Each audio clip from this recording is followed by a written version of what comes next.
नमस्ते। लक्ष्य पूर्तिस किचन आज एक बार फिर से आपके लिए एक यूनिक रेसिपी लेकर आ गया है। आजकल सर्दियों में आप मावा मार्केट में बहुत ज्यादा देखते होंगे। मावे से बनी बहुत सारी मिठाइयां भी आप देख रहे होंगे, लेकिन आज मैं आपके लिए मावे से बनी ऐसी एक मिठाई लेकर आई हूँ जो आपको मार्केट में कहीं नहीं मिलेगी और YouTube पर भी आपको ये रेसिपी कहीं नहीं मिलने वाली है।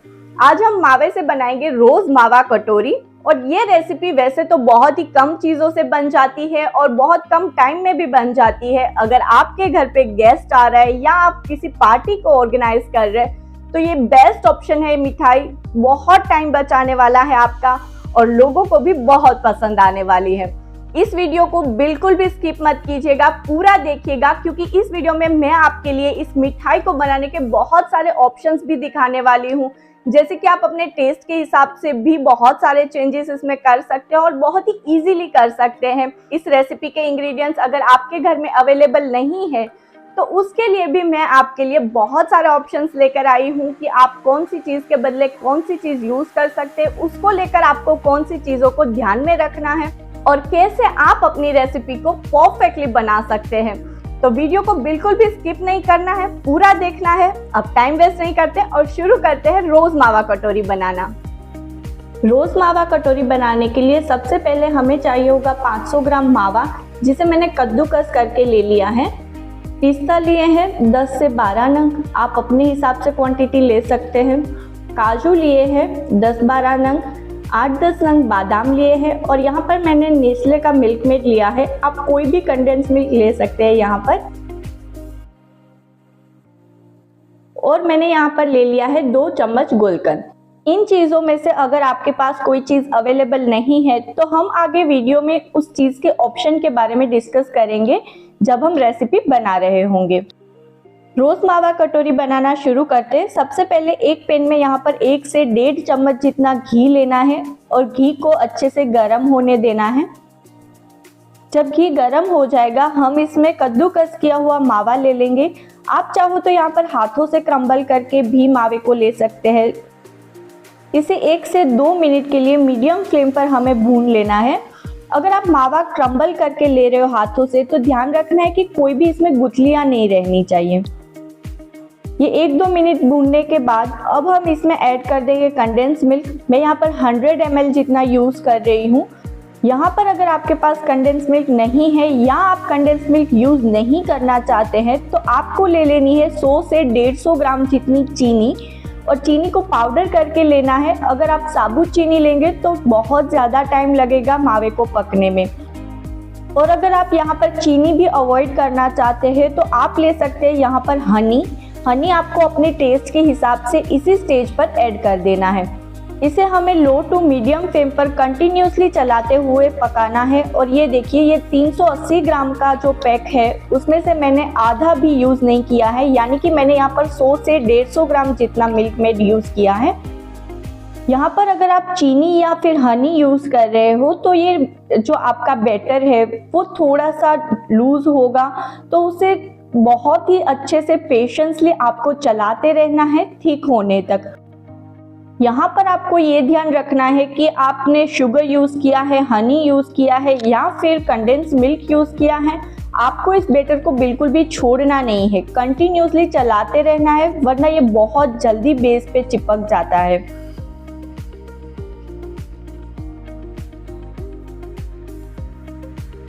ये देखिए, ये धीरे धीरे कितना गाढ़ा हो चुका है।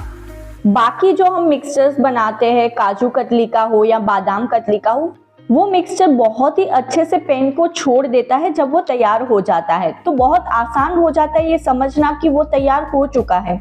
लेकिन मावे का मिक्सचर बहुत जल्दी पैन नहीं छोड़ता है।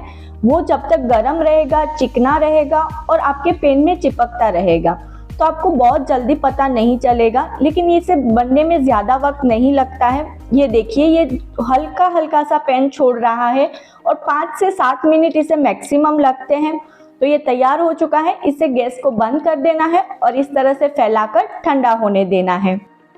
लेकिन अगर आपने यहाँ पर चीनी या फिर हनी यूज़ किया है और आपका जो मिक्सचर है वो ज़्यादा लिक्विडी हो चुका है तो आपको थोड़ा और ज़्यादा टाइम लग सकता है इसे थिक होने में। तो उसी हिसाब से आपको उसे इतनी थिकनेस आने तक पकाते रहना है। अब हम इसका नेक्स्ट स्टेप तैयार करेंगे, जिसके लिए मैंने एक बोल में यहाँ पर बादाम ले लिए हैं, रफली चॉप करने हैं सारे ड्राई फ्रूट्स को, पिस्ता ले लिया है और थोड़े से काजू ले लिए हैं। और यहाँ पर मैं ले रही हूँ 1 चम्मच जितना गुलकंद।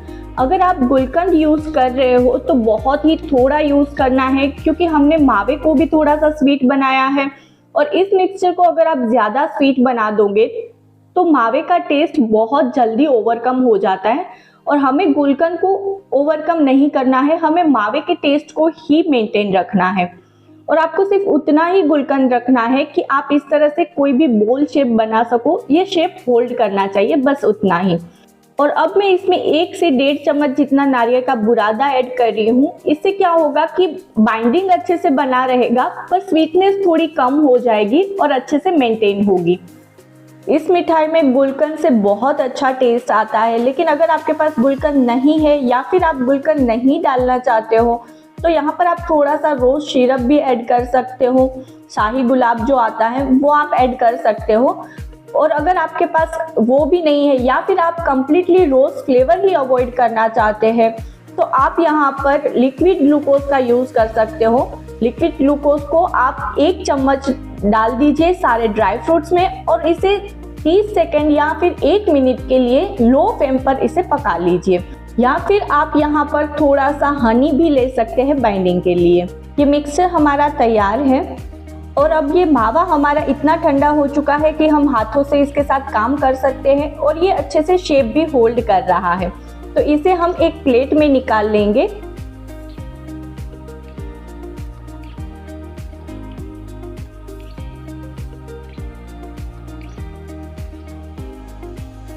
और प्लेट में भी इसे फैला देंगे या ताकि ये पूरी तरह से ठंडा हो जाए, लेकिन इसे ज्यादा ठंडा नहीं करना है। अगर आप हाथों से इसके साथ काम कर सकते हो, इतना ठंडा हो चुका है, मतलब आपको इसके काम करना चालू कर देना है, क्योंकि ये ज्यादा ठंडा हो गया तो ये शेप होल्ड नहीं करेगा, पूरी तरह से पाउडर बनता जाएगा।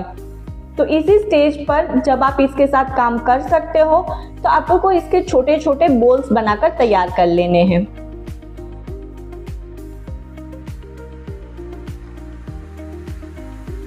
यहाँ पर हमारे सारे बॉल्स तैयार हो चुके हैं।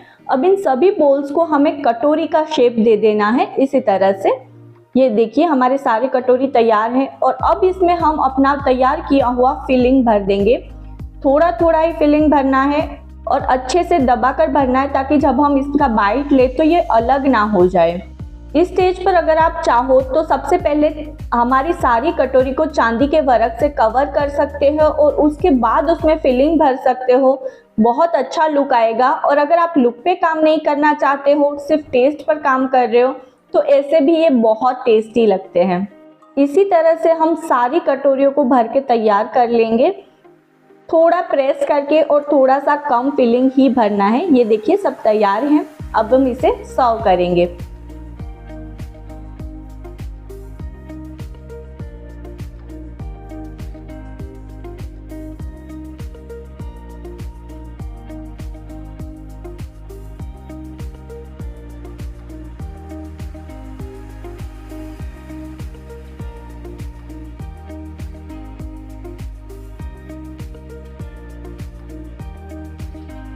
अब मैंने यहाँ पर थोड़ी सी फ्रेश रोज पेटल्स ली है, जिसे मैंने बहुत ही बारीक चॉप कर लिया है। इसे मैं थोड़ा थोड़ा हर पीस पे डाल दूंगी। फ्रेश रोज पेटल्स का जो फ्लेवर है वो हमारे रोज मावा कटोरी को फ्लेवर्स को बहुत अच्छे से इन्हांस करेगा। और हमने इसमें रोज बोला है तो सिर्फ गुलकंद नहीं, अगर फ्रेश रोज पेटल्स आप ऐड करोगे तो बहुत अच्छा टेस्ट आएगा। ज़्यादा नहीं डालना है, बस थोड़ा थोड़ा सा ही डालना है। थोड़े से रोज पेटल्स मैं यहाँ पर डेकोरेशन के लिए भी ऐड कर दूंगी। और ये देखिए कितने अच्छे से तैयार हो गई है हमारी रोज मावा कटोरी। तो देखा, बहुत ही कम टाइम में बहुत ही कम चीज़ों के साथ कितनी अच्छी रेसिपी हमने बनाकर तैयार की है। आप भी अपने घर पे जरूर ट्राई कीजिए और जैसा कि मैंने पहले आपसे कहा, आप किस ऑप्शन के साथ इस रेसिपी को बनाना चाहेंगे हमें कमेंट सेक्शन में जरूर बताना। स्वीट में हमेशा पार्टीज में या तो केक होती है या गुलाब जामुन होते हैं। आप अपने पार्टी मेन्यू में कुछ नया इंक्लूड कीजिए और लोगों के कॉम्प्लीमेंट्स को हमारे साथ शेयर करना बिल्कुल मत भूलिएगा। ऐसी ही यूनिक, डिलीशियस और हेल्दी रेसिपीज के साथ हम फिर से मिलेंगे अगले मंगलवार को। तब तक के लिए जय श्री राम।